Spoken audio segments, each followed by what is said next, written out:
Hi, I'm Terry Kolath. I'm here today with Aron of Parkwood. We're talking about a course Eve is doing in the Academy this fall semester, and it is in honor of Active Aging Week that I asked her. Thank you for joining me, Eve. Thank you very much, Terry. Glad to be here. I was so intrigued when I started talking with you and found out that you are such a well-educated young lady, starting with a master's degree in chemistry, a bachelor's and a master's in chemistry. Then you took education classes. Then you added a master's in marketing. That's correct. And all through that, you were interested in personal care products. How did that happen? Personal care products is just one part of the chemistry world. Originally, I wanted to be in organic chemistry, but the field wasn't open for women. Actually, it was cosmetics and personal care that was open to women when other fields were closed. Oh my gosh. So I ended up in it through a back door, but I loved every minute of it. It's just been a fun field to work in. And so it seems to me, from this aspect where we are now at Shell Point in your retirement years, you've used all facets of of your education. Yes, I have, because I taught school at one time, and I've taught courses at Hodges. They're continuing ed. And I think it's wonderful. There are so many brilliant people here at Shell Point, and the courses are just wonderful. And I just hope to join and try to give some courses which people will enjoy. Well, this one sounds fabulous. And I kind of linked you up a little bit with Robin Church, our salon manager, because I thought during Active Aging Week, which we celebrate here at Shell Point, it might be nice to show how our personal care products have developed over the years. And then Robin can show us a little bit more of what she has right now. So I thought it was a nice team. That's true. It goes well together. Actually, the personal care industry is now 100 years old. And really? I'm going to, in my course, show what it was like living in the 1880s, and then take us through all the products that developed up till the present time, and then try to predict where the future is going in personal care products. Wonderful. Now, where did you jump in? What year did you start in personal care products? I started actually probably, let's see, 1950s is when I started just part-time, but actually it was the 60s when I actually got into the field. So the end of the 50s, early 60s was very sophisticated makeup. And that's correct. The women with the white gloves and the hair that was done in a French twist and the basic black dress. Personal care products, like all other products, change with time. But personal care products change a lot with the fashion industry. They're tied in very much together.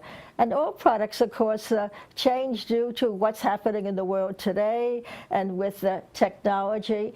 As our lifestyles change, our personal products change. How true, and how wonderful that for whatever reason, the industry keeps up with our constant quest to look better.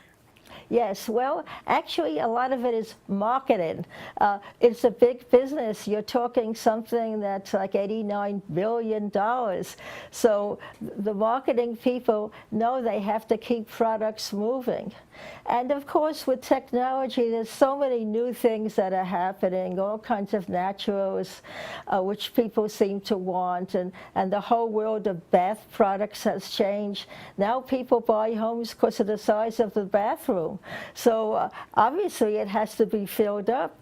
And for men who think that the products are only for women, they are so wrong. In my talk, I'll show when the Gillette safety razor first started, and the whole new industry that's happening right now in personal care is men's personal care products. Yeah, Dove soap was the first to come out with a product for men, and now if you look at the shelves in your pharmacy or in Publix, you will see that most of the men's soaps are on the market. So I keep thinking we're going to have very crowded bathrooms. There'll be my soap and my husband's soap, his and her products all over. And now men are getting into various types of lotions and concealers.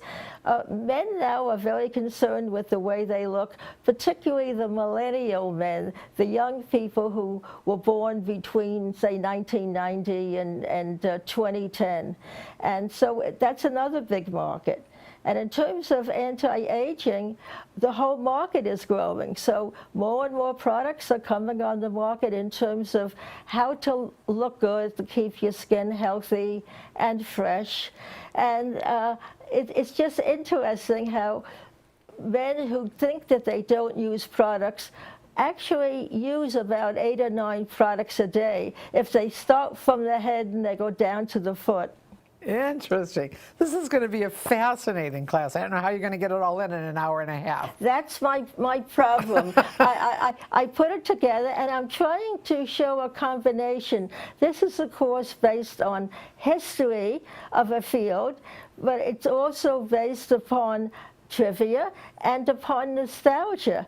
And at first I thought I would just concentrate on the pioneers, the people who made the industry.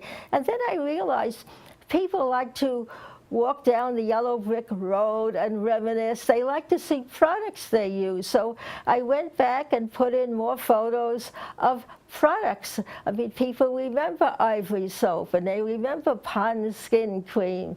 And I think that they'll enjoy seeing products that they used or that they know that their parents have used. That's so true. I can have a whiff of something that takes me right back to the bathroom when I was growing up, with the curtains swaying in the breeze and my mom using a certain lotion or a certain soap. It's just amazing how that stays with us. Actually, our oldest memories are the sense of smell. So perfume, fragrance is so important. It is. And I think every powder that people use now smells like Johnson & Johnson's baby powder. That's what we all remember. We remember with our baby. Well, I am just delighted that you took on this huge challenge and that you're going to help us walk down memory lane right up to the lane we're walking on today. That's correct. I'll try my best. I can't wait. I hope you mark your calendars for this Active Aging Week treat with Aron of Parkwood, when we're going to look at pioneers of American personal care and come right up to today.